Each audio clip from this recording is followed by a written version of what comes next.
Pematang Siantar. Bertempat di Mapolresta Pematang Siantar, pihak kepolisian tetapkan 3 tersangka yang diduga terlibat dalam kasus pembunuhan Mara Salim Harahap di Simalungun, Sumatera Utara yang terjadi pada sepekan yang lalu.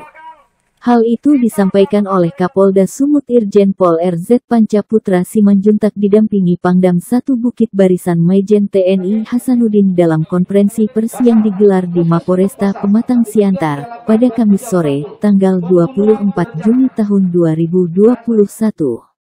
3 tersangka pelaku telah ditetapkan dalam kasus tindak pidana pembunuhan berencana terhadap Mara Salim Harahap itu. Mereka masing-masing berinisial YFP 31 dan S 57, warga kota Pematang Siantar, dan A, seorang oknum TNI yang berperan sebagai eksekutor penembakan.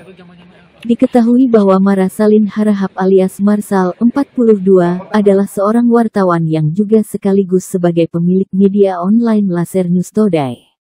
Mara Salim Harahap atau Marsal tewas dengan luka tembak pada Jumat, tanggal 18 Juni tahun 2021, tengah malam, saat dalam perjalanan pulang ke rumah.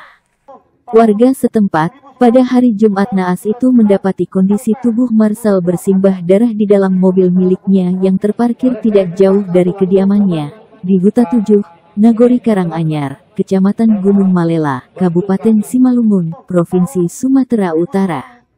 Karuan warga pun menjadi geger atas peristiwa itu, dan bahkan kasusnya pun telah mencuat hingga menjadi berita nasional dalam sepekan terakhir ini, dan juga telah timbulkan reaksi dari elemen masyarakat pers dari berbagai belahan wilayah NKRI. Menuntut pihak aparat kepolisian segera ungkap tuntas kasus pembunuhan terhadap Marsal. Dan aparat kepolisian pun dengan sigap dan tanggap serta didukung profesionalitas yang tinggi, akhirnya pihak kepolisian berhasil ungkap pelaku serta motif yang melatari terjadinya aksi penembakan terhadap Mara Salim Harahap tersebut. Kapolda Sumut mengungkapkan bahwa tersangka S yang merupakan pengusaha tempat hiburan malam di kota Pematang Siantar, mengaku merasa sakit hati atas pemberitaan korban terkait peredaran narkoba di tempat hiburan malam miliknya. Sehingga S pun menyuruh YFP dan A untuk memberikan pelajaran terhadap Marsal. Namun, tembakan senpi yang dilakukan tersangka A pada paha kiri bagian atas mengenai pembuluh arteri yang sebabkan terjadi pendarahan hebat, sehingga akibatkan korban pun kehabisan darah dan nyawanya tak tertolong saat dalam perjalanan menuju rumah sakit.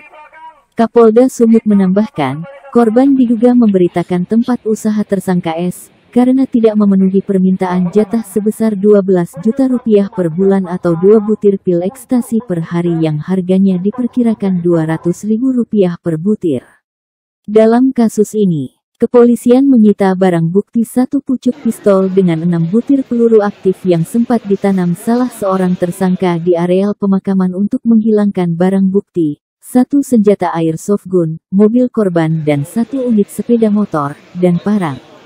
Dari uji balistik peluru yang mengenai paha kiri korban cocok dengan proyektil yang ditemukan polisi serta pistol yang digunakan menembak korban. Menurut Kapolda Sumut, pengungkapan kasus tersebut berkat kerja sama Polda dan Kodam Bukit Barisan dan setelah penyidik melakukan pemeriksaan terhadap 57 saksi mata dan petunjuk lainnya. Para tersangka akan dijerat pasal 340 sub 338 yo 55 dan 56 KUHP dengan ancaman hukuman seumur hidup atau hukuman mati.